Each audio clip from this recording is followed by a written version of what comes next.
Welcome back, book nerds. Thank you for watching. Like and subscribe to my channel. I just finished Ledge. This was an interesting book. This was a much better book than I thought it was going to be.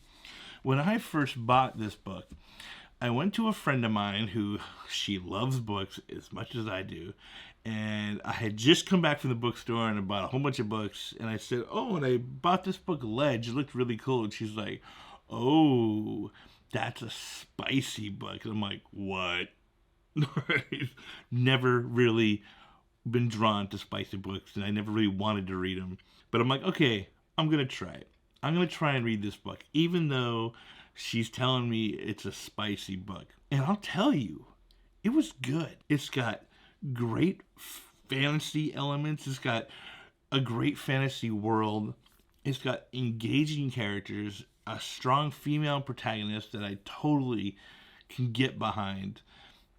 The plots are good. And yes, even though it's a spicy book, like that's not the star of the book. The fantasy world that she created is great. It's as good as any young adult fantasy book.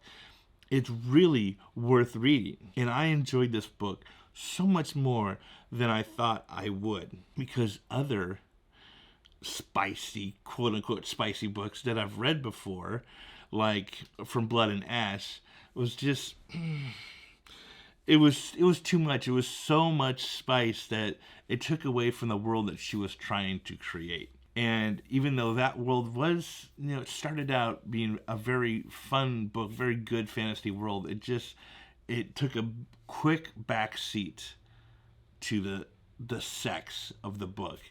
And Ledge does not do that. Ledge is a good book. Everyone needs to read it. I want to give this book a B+. It was really good. Was it the best book that I've read this whole year? No, it wasn't the best book I've read, but it's a good book. I think you should try it. I enjoyed it. I think you will too. So read fantasy.